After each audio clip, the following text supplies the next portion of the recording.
Prvi večer. Zlatko.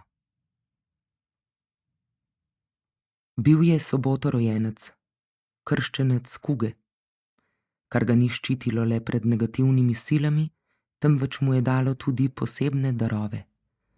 Zato je lahko slišal brenčanje čudnih zvokov in prepoznaval neznane glasove. Razlikoval je zvoke in govorice kamnov, rastlin in živali. Od njih se je učil, kaj ozdravi katero bolezen. Velik del znanja pa so mu predali ljudje, predvsem mati.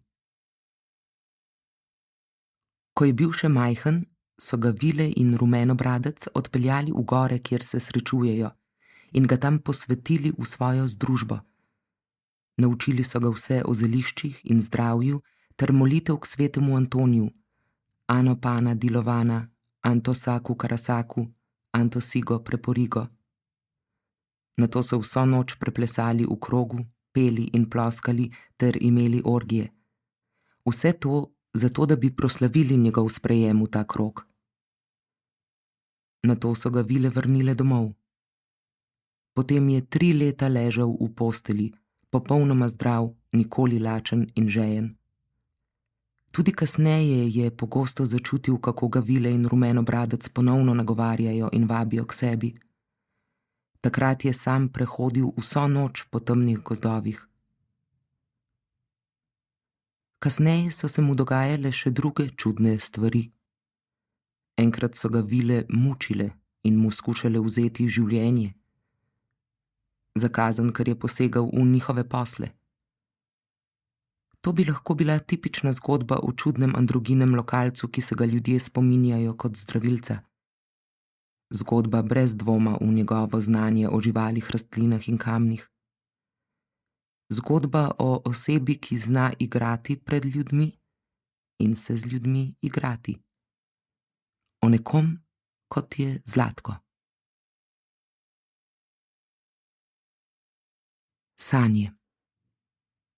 Prišla sem na obrobje vasi. Iskala sem koga, ki bi mi pokazal pot do hiše znanega zdravilca. Na poljih ni bilo ljudi, tudi okoli hiš ni nihče delal. Vse je bilo mirno, kot bi v teh krajih ne živel nihče. A polja in vrtovi so bili urejeni.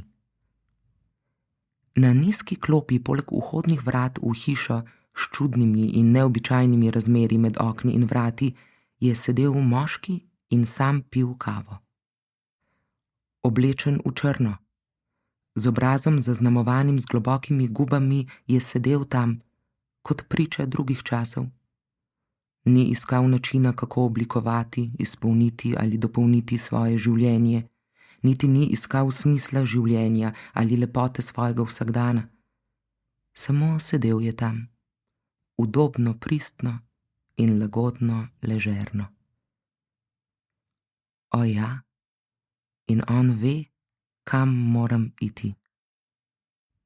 Polna luna popolnoma osvetli pokrajino in zdi se vam, da je vse okoli vas obsijano sijajno srebrno svetlobo.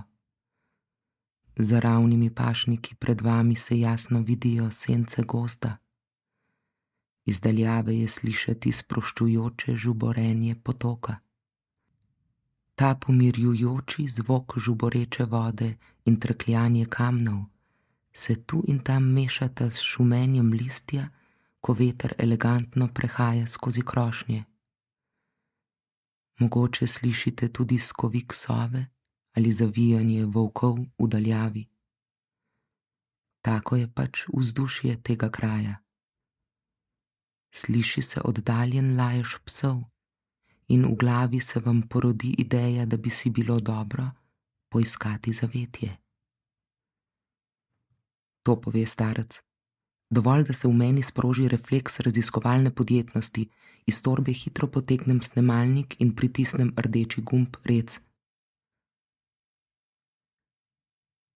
Vašo pozornost sedaj pritegne hiša, katere vrata so na široko odprta, da vidite v notranjost.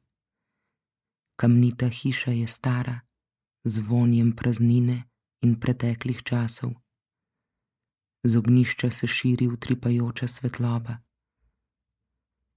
Vzpnete se čez nizko ograjo, ki je tukaj samo zato, da preprečuje bežanje ovac. Ogledujete se naokoli in vidite trakove iz pisane tkanine privezane na veje dreves. Prešine vas čuden občutek, da vas nekdo opazuje. Tiho se približujete hiši. Ne pozabite, še vedno imamo polno luno srebrno svetlobo, sence gozda, žuboreč potok, šelestenje krošenj, sove in volkove. Previdno vprašam: ššš. Me takoj utiša. To je očitno njegov, samo njegov nastop. Jaz in moje mnenje o volkovih nisva pomembna. Oprostite, zašepetam in pridržim mikrofon ob njegovih skoraj brezzobih ustih, skritih v globokih kožnih gubah.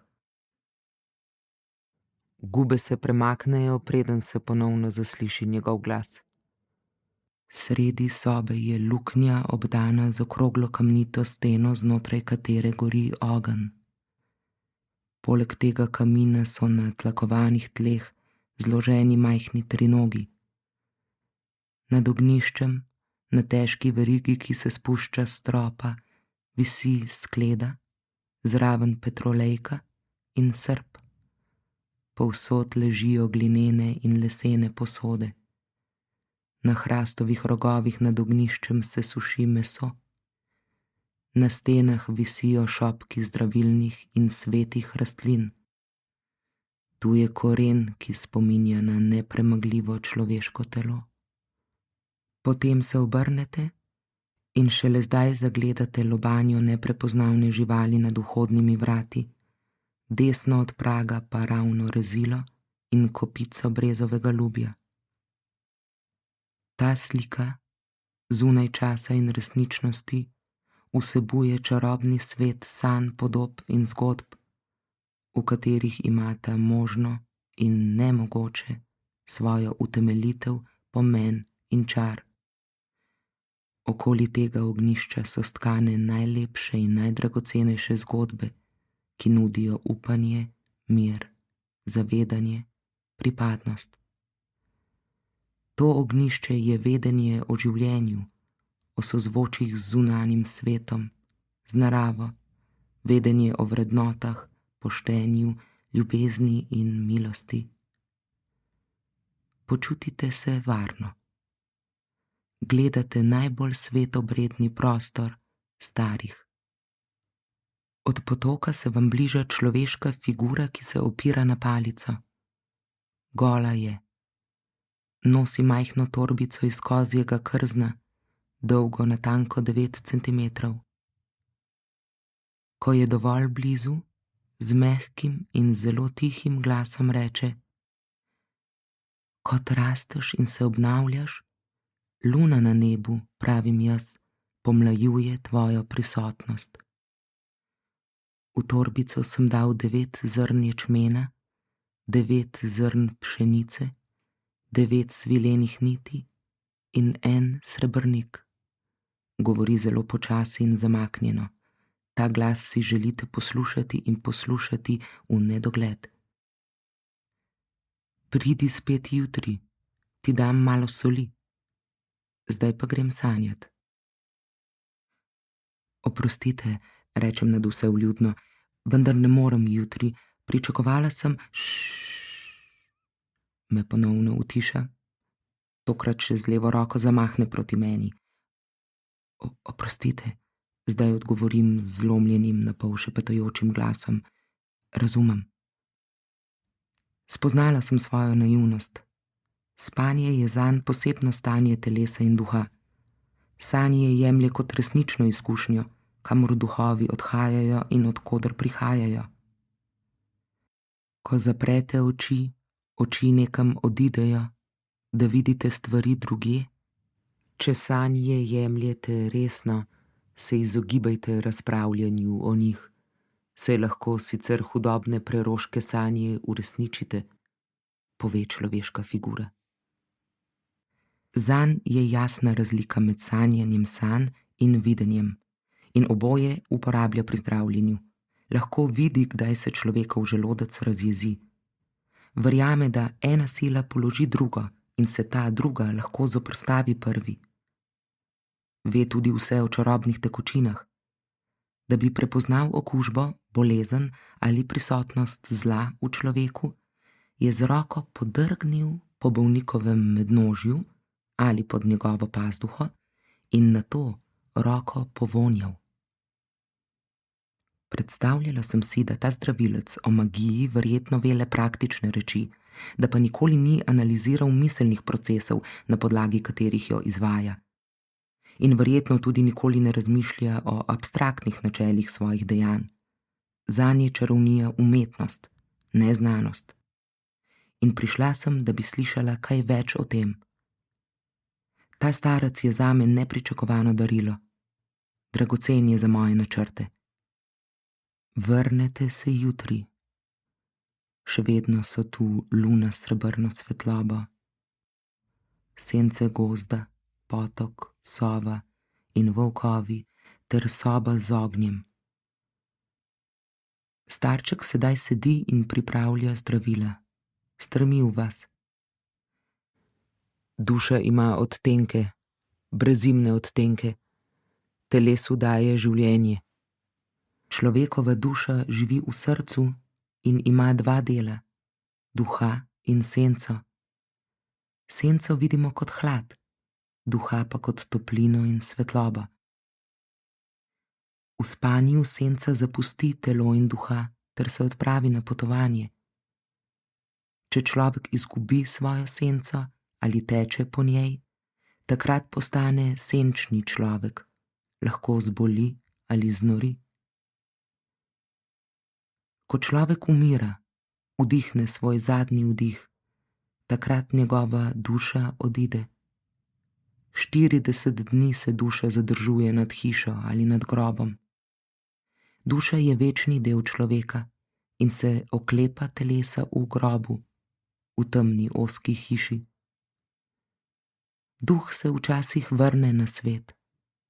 Duša pa se lahko vrne takrat, ko se inkarnira v zver. Nato starček seže v žep kozje torbice in vam da nekaj zrnc soli, kot je obljubil včeraj. Ob tem brblja nekaj, česar več ne razumete in si tudi ne upate vprašati. Le še košček prepoznate, nekaj kot določena mesta so veliko bolj zanesljiva od ljudi. Ponižno sprejmete darilo in ga položite pod jezik. To vas spomni na katolike, ko sprejemajo hostje. Takrat mi je postalo jasno. To sem jaz. Jaz sem tista, ki obiskuje te gozdove. Jaz slišim potoke, sove, volkove in šumenje listja. Jaz vidim brezovo ljubje in lobanjo neznane živali. Jaz ne vem, kaj bi s seboj v tej hiši čarovništva. Nič več ne stojim s svojim snemalnikom vključenim na rec in ne segam z njim k ustom zgubanega starca pred hišo. Tu vlada tišina. Toda v daljavi slišim sproščujoč zvok potoka. Sedim na trinogu pred ognjiščem in poslušam starca. Telo zlobnega človeka ne razpade. Leži tam v tleh, a nima duše. Hudič to prazno telo napolnjuje s krvjo in ga uporablja, da se ponoči v njem vrača iz groba. Tak človek se še naprej vrača s pokopališča v vas. Nosi iste nogavice, v katerih je bil pokopan, kadi in pije, kot je to počel v času svojega življenja. Vse dokler mu kdo z ostro nabrušeno palico ne predre njegovih zloveščih mehurjev. Zazdi se mi, da to traja že več let, to sedenje in poslušanje starega pred hišo. Nič časa več ne zaznavam. Tvoj odsev je mogoče ujeti. Zlo oko te lahko ujame, ko pogledaš v skledo z vodo. Gledanje v zdravo vodo je zdravilno. Strmeti v svoj odsev v slabi vodi pa pomeni ujeti bolezen. Zato noseče ženske ne bi smele nikoli videti sebe v odsevu. Ko se mi že zdi, da je mističnost tega univerzalnega stika z največjim zdravilcem dosegla vrhunec, me stari mož nenadoma pogleda in mi da odločen znak, da naj ga zdaj zapustim. Lek in vino imata mero. S ponižnostjo, za katero ne vem, od kod se je vzela, sem se ritensko umaknila z njegovega dvorišča. Ne vem, ali naj se zdim sama sebi malce smešna v tej nenavadni ritualnosti, ki me je tako priklenila in prevzela. In vprašanje je, če se nisem takrat zdela neumna celo starcu samemu. Mož je nato pričel peti. Na začetku zelo mehko, ponavljajoče. Ko sem se oddaljevala od hiše, zvok ni bledel, ampak je ostajal enak. Obrnila sem se ustavila, spet stopila malo dlje, se spet ustavila. Poskušala sem razumeti ta akustični fenomen, toda zvok je bil vedno enako glasen. Petje me je spremljalo čez polje na poti proti avtomobilu, nato pa je zvok nenadoma izginil. Čisto iznenada. Zdaj sem lahko slišala le še pomirjujoče žuborenje vode, ki je tekla preko skal. Tu in tam se je mešala s šumenjem listov, ko je veter prehajal skozi krošnje dreves, in pretrgano oglašanje sove. In morda, samo morda, zavijanje volkov v daljavi. Ne vem, mislim, da sem jih slišala. Tako sem spoznala tega posebneža. Tako se mi je predstavil Zlatko. Božji blagoslov. Nihče ne ve zares veliko o njegovem zgodnjem otroštvu. Govorice pa znajo povedati presunljive stvari.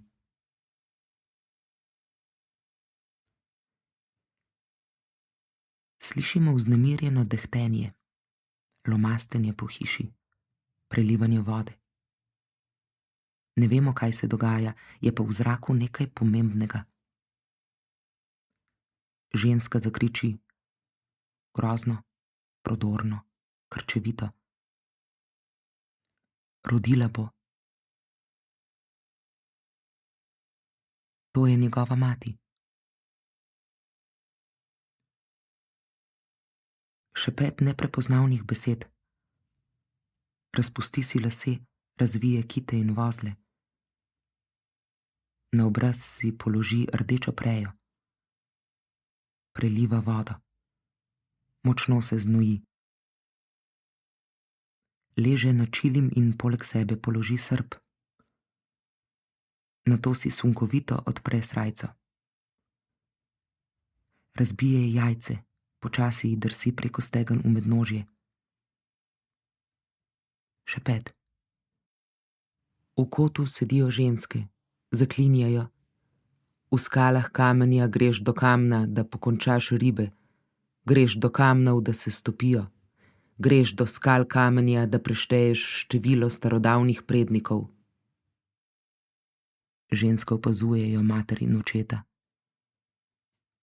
Očeta ne vidimo, ker ga še ni v hiši. Sedi na stopnicah pred vhodom in kadi. Sedi nepremično, strmi. Porodnica počasi žveči trdo skorjo kruha. Jejo zelo težko, vendar se trudi, saj je to žvečenje skorje povezano z moškostjo in močjo za novorojenčka. Ena od žensk hodi bosa po vsak sebi položenih kamnih pred hišo in ponavlja: kot da nihče ne lovi, kosa ne pokosi trave, voda ne zmoči perja, rja ne naje zlata, kamen je močan, nobena krogla ga ne rani, noben nož ga ne zdrobi, kadilo odvrača zlo, tako ga bom tudi jaz. Skupina žensk ponovno zapoje. Ko zagledajo očeta, kako sedaj vstopa, jim tista, ki hodi bosa po kamnih, da znak z glavo in vse hkrati naglo zapustijo hišo. Nehajo peti, hitijo stran. Od njih ostanejo le še hiteče sence. Tiho je. Slišimo lahko le zvok zgodnjega jutra. Mati se spet strese. Še bolj grozno. Porod se začne. Medtem oče položi na mizo bel prt, nanj položi 3 hlebce kruha in 3 kozarce vina ter zlatnik. Preko vsega naredi 3 križe. Ponovno se zasliši petje, vendar sedaj daleč stran od hiše. Vse se čudno umiri.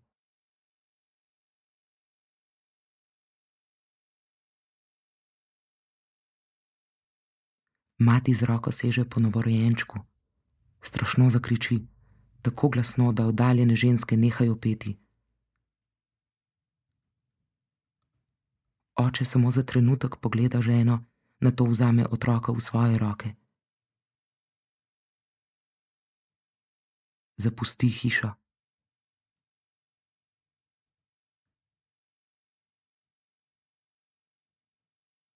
Slišimo strel puške.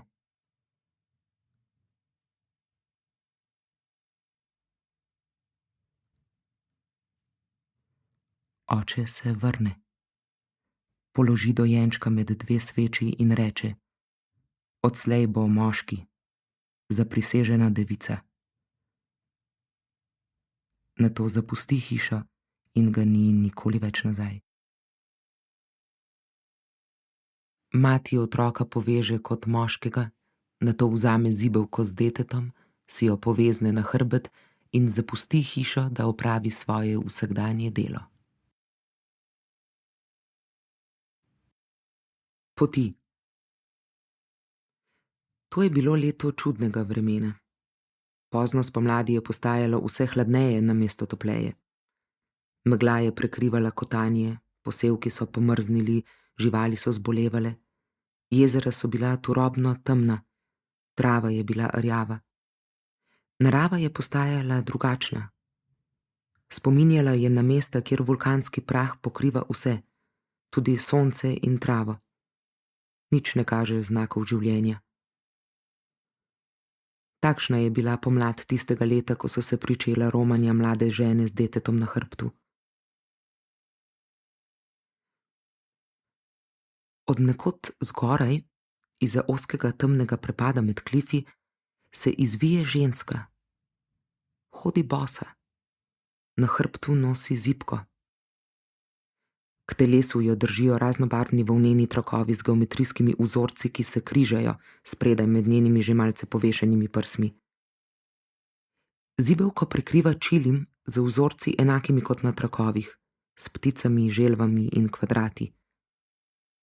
V eni roki nosi živega petelina, v drugi pa vrti vreteno.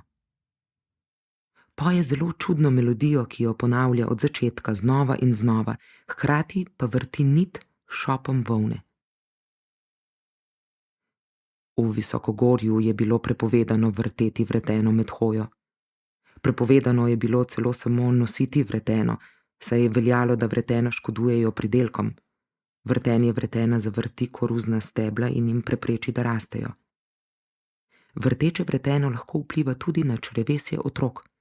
Zaplete ga in otroci umrejo. Nje take vraže ne zanimajo. Z vrtenjem vretena pripoveduje novice. Je pevka zgodb.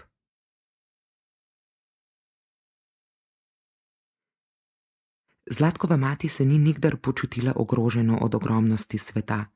Prej bi bila ogrožena od majhnosti domačega kraja. Zato se ni krčevito oklepala ne preteklosti in ne lokalnosti. In tako je z detetom na hrbtu, kot s polžjo hišico, menjavala letne čase na prašnih cestah, gozdnih jasah, senikih in v toplih hlevih. Lahko bi rekli, da se je otrok večino svojega mladega življenja prezibal na materinem hrbtu. Imel je rdeča in izsušena lička in ročice razpokane od hladnih vetrov, dežja in sonca. Ta potovanja so pustila sledi tudi na materinem telesu. Dobila je ozebline, sončne opekline, razpokano kožo. Kolena so jo bolela in nekateri nohti so ji odpadli. Zima je bila zanjo najtežja. Da bi si segrela prste, jih je namakala v toplem mleku ali juhi. Običajno sta prespala v skednjih, pogosto pa sta našla mehko ležišče kar pod drevesom. V sreči sem rojena, tako da je sreča vedno z menoj. Ostati živa, očistiti svet kot zvezda na nebu, kot jutranja rosa, sem visoko, visoko pod oblaki, je mati pela na poti z enega kraja v drugega. In na poti je bila vedno, od ene do druge vasi. Pripovedovala je novice, govorice, zgodbe in legende v zameno za juho ali košček kruha za svojega otroka. Živela je od usmiljenja ljudi in od zgodb o ljudeh. Zlatkovo zgodnje otroštvo je bilo zaznamovano s potovanji z materjo in z vedno novimi ljudmi, ki so se sklanjali nadenj in ga ščipali v rdeča lička. Na pragu jeseni se je materino vreteno prenehalo vrteti. Ljudje so pozneje govorili, da se je ustavilo zato, ker je vrtela vreteno mimo križa na križišču 4 poti v gozdu. Bolnica se je tresla, zvijala in kolutala z očmi od bolečin. V njenih prsih je hropel šlajm, leva dojka je bila kot poln vrč mleka. 3 moški so gledali zdaj bolno ženo, zdaj fantka, ki je neustavljivo jokal. Naposled je eden dvignil otroka in ga pristavil k dojki. Vroče materine prsi so otroka hitro napojile in moški je odstavil sinova usta. Ko je svojemu ljubljenčku iztisnila še zadnjo kapljico, je mati izdihnila. Opravila je najsvetejšo nalogo.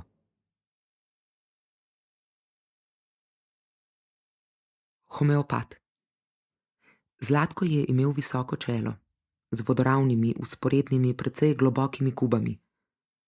Na vrhu glave so se mu lasje tanjšali, kar je delovalo kot umikanje sprednje lasne črte, hkrati pa je to poudarjalo tudi čezmerno mastenje lasišča. Na obrazu so zato dominirale močne obrvi. Glavo je vedno rahlo nagibal na levo in tako je njegov pogled dobival noto porogljivosti, mogoče celo prevzetnosti. V bistvu Zlatko ni bil nič kaj prijazna oseba. Veliko raje si se mu izognil, kot pa se veselil srečanja z njim. Izraz na obrazu je povedal tudi to, da je Zlatko izjemno bister. A cigareta, ki jo je imel vedno zataknjeno za ušesom, je dodajala temu izrazu neko čudno potezo. Kdo ve, ali je bil razlog za zataknjeno cigareto njegov smisel za humor ali pa zgolj izjemna praktičnost. Tako si namreč zatikajo cigarete delavci na zidarskih odrih ali mesarji na kolinah, da imajo proste roke. Zlatko je bil tudi v drugih pogledih prav tak kot ostali moški. Ni zdravil ljudi le v svoji vasi, ampak po vsej dolini, ki se je razprostirala med gorami, s katerih se je na stotine duš spuščalo k njemu v vas. Nekateri so potrebovali več dni hoda, da so prišli po nasvet. Bil je dober zdravilec. Njegovo zdravljenje je bilo mešanica magije, znanosti, religije in supernaturalizma. Količina, stopnja in razmerje vključenosti prej omenjenih parametrov se je spreminjalo od primera do primera, od pacienta do pacienta. Zdravil je vse, od gnojnih ran, vročine, neplodnosti do pozeblih prstov na nogah. Bil je tudi babica pri stotinah porodov. Dojenčke je spravljal na svet tako, da jih je prijel za glavo ali za noge, če je bil otrok v maternici obrnjen narobe, in jih počasi vlekel na svetlo. Lahko je celo obrnil otroka v maternici, da ga je glava vodila navzdol za lažji porod. Iz maternic je potegnil domala vse ljudi v dolini in mnogo ljudi s hribov, vse, ki so prišli do njega pravočasno. Vse 20 in več let mlajše od sebe. V smrt pa je pospremil vse, ki so umrli v zadnjih 50 letih. Danes bi rekli, da je izvajal tradicionalno zdravljenje. Medicinsko znanje je pridobil od prednikov, največ od tete, s katero je živel, odkar je njegova mati zapustila zemljo. Ali je bila to res njegova teta, ne vemo, vendar je o njej vedno govoril tako. Zagotovo je bila ena od redkih ptičev, avis rara, polna posebnih znanj in spretnosti. O ničemer je nikoli ni smel nič vprašati. Na vsako vprašanje je odgovarjala: nikoli ne vprašaj ribiča, kaj počne. Ko je dopolnil 16 let, je vzel materino zibelko in vreteno, s katerima sta nekoč skupaj potovala, si oprtal staro potovalno opravo in izginil. Nihče ni vedel, kam je šel in ali se bo še kdaj vrnil. Za njim so za nekaj časa izginile vse sledi. Le tu in tam se je slišala kakšna nezanesljiva vest, da so ga videli na oddaljenih gorskih poteh. Vrnil se je zrelejši, močnejši in odločen, da bo postal zdravilec. Teta ga je tedaj začela pošiljati v gore nabirati zelišča, jagode, liste in korenine. Naročala mu je, da destilira različne vrste žganih pijač. Pošiljala ga je po različne pripomočke v lekarno v najbližjem mestu. Takšno nakupovalno potovanje mu je vzelo nekaj dni, a potrebovala sta povoje, tinkture, škarje in podobno. Sčasoma so njegove naloge postajale vedno bolj zahtevne in odgovorne, pri delu pa je bil vse bolj samostojen. Preden je napolnil 17 let, je že pomagal na svet jagnječim trojčkom. Do 18. leta je sosedu poravnal zlomljeno stegnenico in do 19. leta je pri porodu prvič sam prerezal človeško popkovino. Tisto zimo, preden je napolnil 20 let, se je tudi teta poslovila od življenja. Vse od takrat je ostal na njeni zemlji in izvajal zdravilsko prakso. Zdravil je ledvične, pljučne, srčne, jetrne, črevesne, spolne, revmatične, nalezljive in druge bolezni. Brez dneva odmora je k njemu prihajalo vse živo in vse skoraj mrtvo. Vse do dne, nekje v njegovem 70. letu, ko je nehal delati. Zlatko je trdil, da njegova zdravilska metoda, ki jo je imenoval dokazovanje, pozdravi vsako težavo. Posebni postopek je trajal vsaj 1 uro. Obravnavani so bili vsi vidiki bolnikovih bolečin, težav in življenja. Če bi svojo tehniko zdravljenja izvajal drugje, bi jo poimenovali holistična medicina. Velik pomen je pripisoval rastlinam, sadju in zelenjavi. Gojil je zelišča. Zbiral pa je tudi raznorazne čudne stvari. Kri božičnega prašiča, splavljene ovce, kozjo mast, vosek, sveto vodo, minerale, fosfor, ovčje maščobe, dlake prvega žrebeta črne kobile, nohte. Uporaba teh sestavin se je razlikovala od uporabe zelišč in tinktur. Vključeval jih je v obrede, zarotitve, vedeževanje in ginekološke tretmaje, področja rezervirana za ženske. Ljudje so govorili o njegovem prav posebnem porodničarskem postopku. Če je bil potek težak in dete ni in ni hotelo ali znalo ven, je pred hišo porodnice prišla druga ženska, prav tako zdravilka, v vlogi vzporedne porodnice, da je imitirala porod. Okoli trebuha ji je Zlatko zvezal velik kamen, ki je predstavljal otroka v maternici. Tej paraporodnici je klical navodila, kako naj rojeva, kakšne gibe in zvoke naj implementira. Verjel je, da ta popolna imitacija poroda pomaga resničnemu detetu, da se laže prebije na svet. Drugič spet je zdravil težkega bolnika. Takrat je celo sam legel v posteljo in se pretvarjal, da je umrl. Z njegovim truplom so ravnali kot z vsakim kadavrom in ga naposled pokopali. Čez čas so ga izkopali in se radostno pretvarjali, da je čudežno ozdravel. In kot je ozdravel on, je imel ozdraveti tudi pacient. Ta Zlatkova zdravilska magija ni imela prav nobene primere v učinkovitosti. Njegove metode so bile morda čudaške, a učinkovite. V njih je bila vtkana starodavna tradicija, hkrati pa je v svoje terapije vnašal tudi strokovna dognanja. Vsakič, ko se je vrnil iz mesta z nakupov, je seboj prinesel tudi nova znanja. Govorilo se je, da v mestu obiskuje zdravnika, s katerim izmenjujete izkušnje. Zagovarjal je postenje, saj je verjel, da lahko veliko svojega opravi notranji zdravnik sam. Svetoval je, da bolnik za določeno obdobje opravi z nezdravo hrano, da se mu povrne zdravje. Bolniki, ki so poslušali njegove nasvete in upoštevali njegova navodila, so svoja telesa ponovno spravili v pogon. Vsak pacient je moral dnevno popiti od 2 do 3 litre koromačevega čaja. Tudi za duševno zdravje je priporočal postenje. Za zdravljenje težav v glavi je uporabljal prah iz korenine bertrama. Zelo verjetno v teh krajih nihče ni resno jemal nasvetov pri psihičnih težavah, a so jih vseeno upoštevali, na skrivaj, za vsak slučaj, tako kot drugod neverniki za vsak slučaj krstijo svoje otroke. Običajno je post trajal od 6 do 8 dni. Slišati je kar nekaj govoric, da so bili zlobni deležni mnogo daljših terapij postenja, nikoli krajših od 4 tednov. Prijatelj. Na Balkanu je bilo od nekdaj veliko težav. Kot je dejal Churchill, Balkan ustvari več zgodovine, kot je lahko porabi. Izučeni, da vidijo samo razlike med seboj, ljudje komaj najdejo podobnosti. In tudi, ko jih vidijo, se ponavadi v nejeveri obračajo stran. Težko in zapleteno se je dogovoriti o čemerkoli pozitivnem, o nečem, kar bi povezovalo ljudi, njihova življenja, njihov vsakdan. Ena stvar pa je, ki povezuje ljudi in narode te regije skozi čas in prostor, od preteklosti do prihodnosti.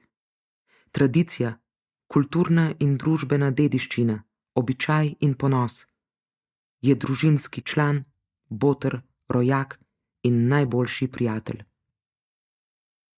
Moja babica pripravlja najboljšo, po skrivnostnem receptu svojega dedka, najdenem na podstrešju, je slišati pretiravanja. Gre za kult. V osrčju Balkana leži znana in stara tradicija iz 16. stoletja. Rakija. Pijača, ki je prišla na Balkan s Turki. Kot pravijo, je močna rakija balkanska gostoljubnost v tekoči obliki. Večina Zlatkovih zdravil je temeljila na rakiji, z vsemi vrstami zelišč. Iz različnih razlogov je bila verjetno najpomembnejši element pri večini njegovih zdravljenj. Vzpostavil je odnos s to tekočino. Nekako blizu sta si bila. Tradicionalno jo ponudiš vsakemu gostu v vsaki hiši ob vsaki uri, tudi zgodaj zjutraj, ali ko imaš prehlad in jo piješ z medom kot zdravilo. Uživa se v srečnih časih, na praznovanjih in v časih največjih žalosti. Vedno velja za zdravilo, ne glede na bolezen, mi je razlagal Zlatko. Ta alkoholna pijača, poimenovana po arabskem al-araku, kar pomeni znoj, je, tako kot številne druge žgane pijače, narejena z destilacijo fermentiranega sadja. Večinoma se prideluje iz sliv, marelic, grozdja, redkeje pa tudi iz breskev, jabolk, češenj in celo fig. Slivovo in grozdno rakijo včasih mešajo z drugimi sestavinami, recimo zelišči, orehi in medom. Najpogostejša je iz mešanega sadja in ima kar precej alkohola, več kot 50%. Morda mislite, da je rakija podobna žganju ali šnopsu in da ni nič novega, a to ni res. Rakija ima svojo tradicijo, svoje obrede in posebnosti in svoj pomen. Zlatko je s svojimi zgodbami o rakiji zabaval tudi svoje paciente. Razumevanje rakije je v spoštovanju, ki je povezano z obredom priprave in pitja. Oba imata tradicijo. Rakija ima zgodovino, bila je del obveznega davka tako turškim kot avstrijskim osvajalcem, celo plačilno sredstvo. Njen pomen je zrasel v prejšnjem stoletju, ko je bila zaradi neke bolezni trte ustavljena domala vsa pridelava vina. Od takrat naprej rakija ohranja svoje privilegirano mesto.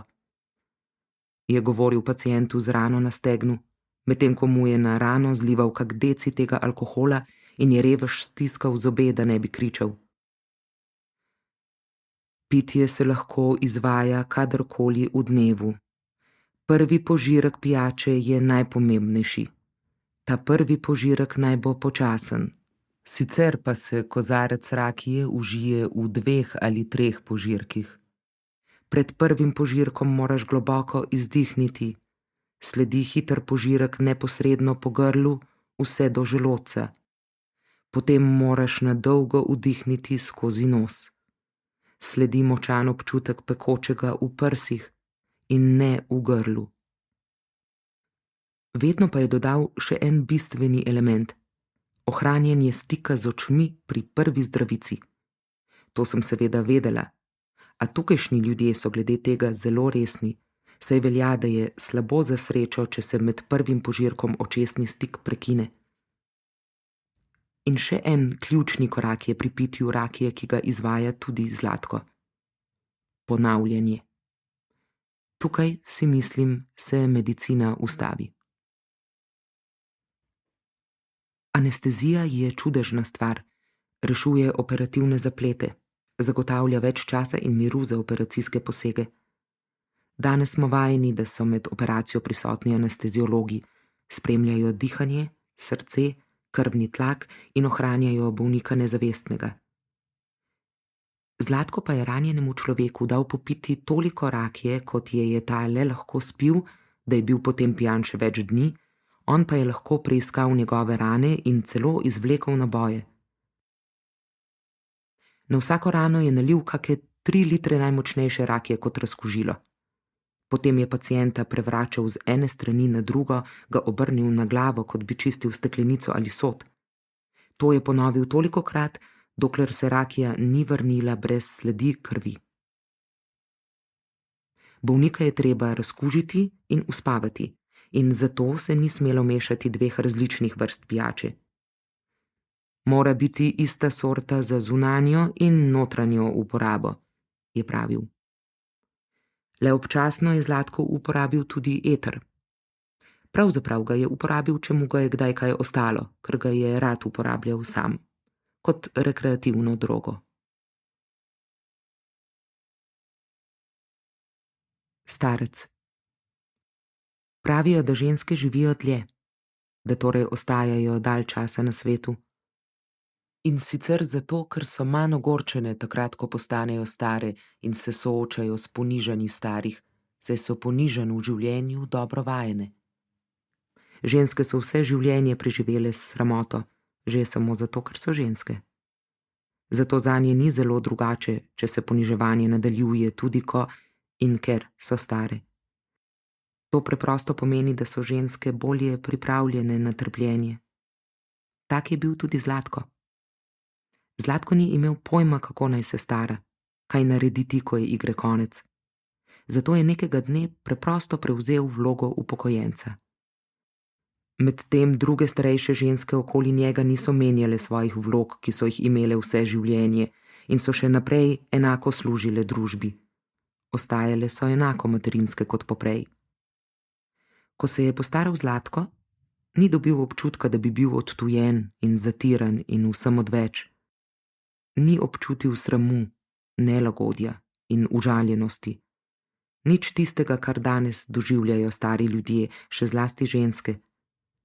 Čutil ni nobenega prikritega sramu, značilnega za starejše, kot se dogaja v današnji družbi.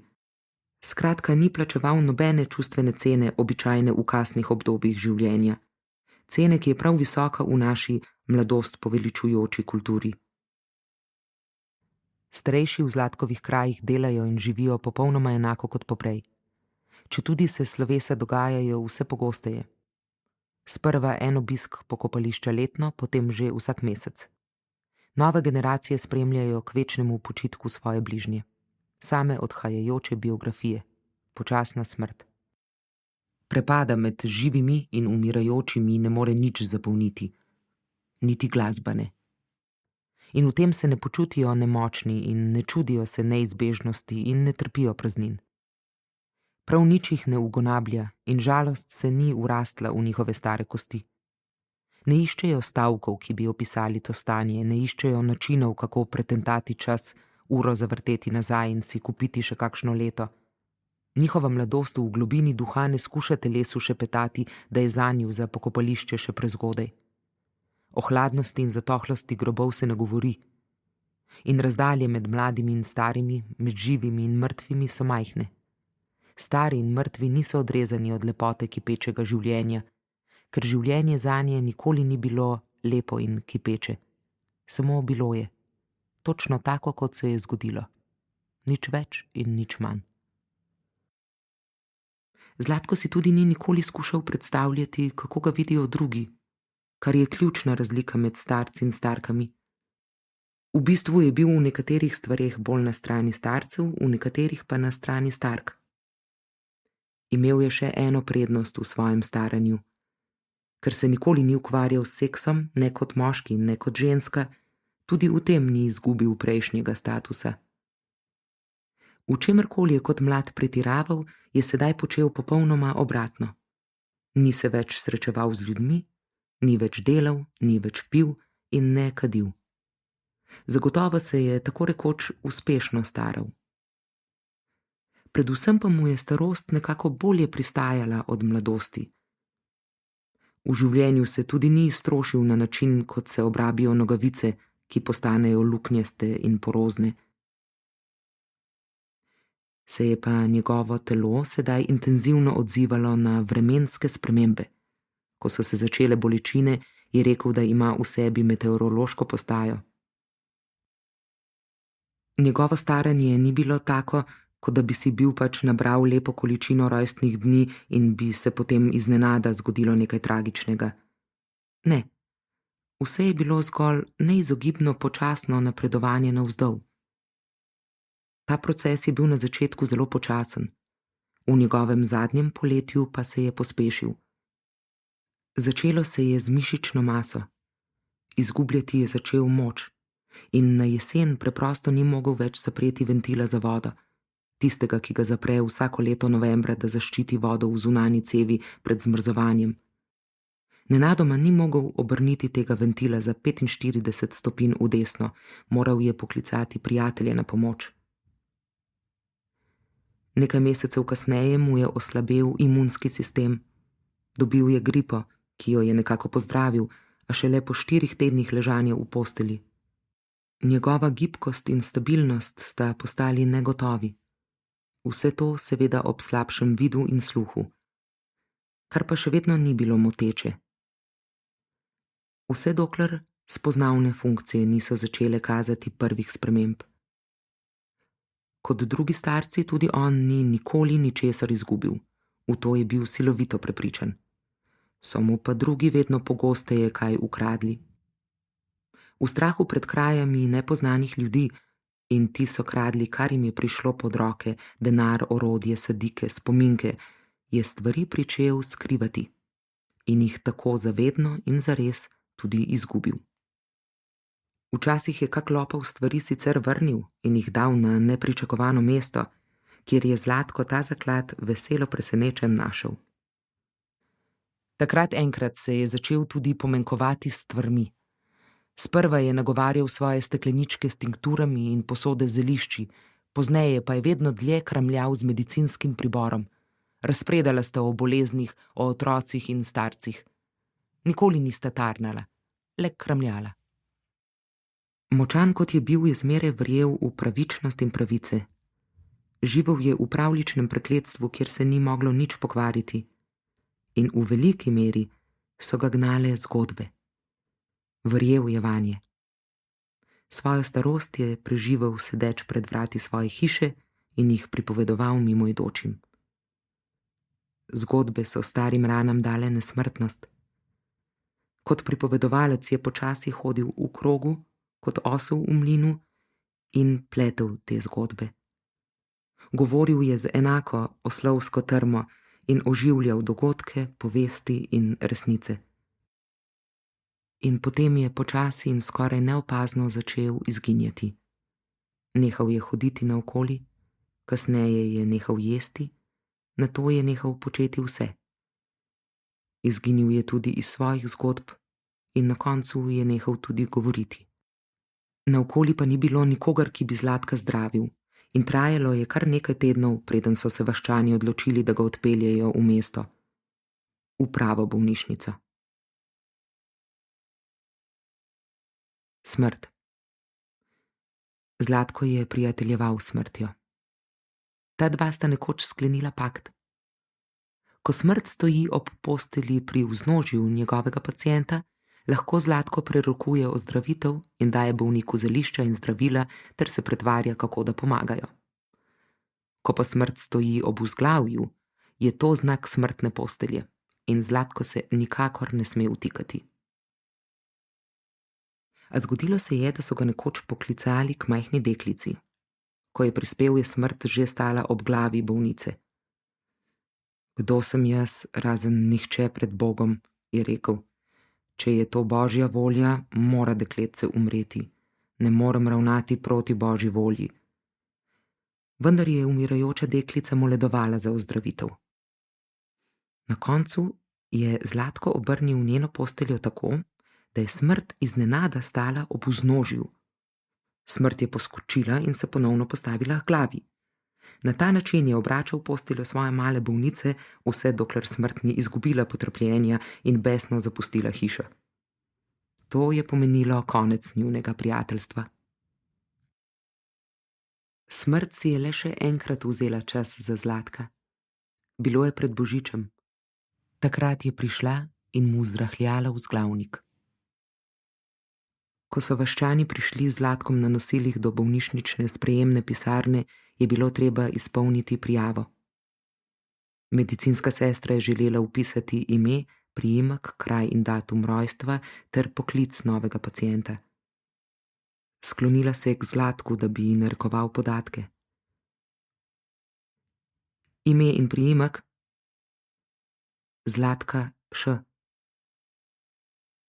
Kraj rojstva? Naša vas. Datum rojstva? Neznano. Poklic?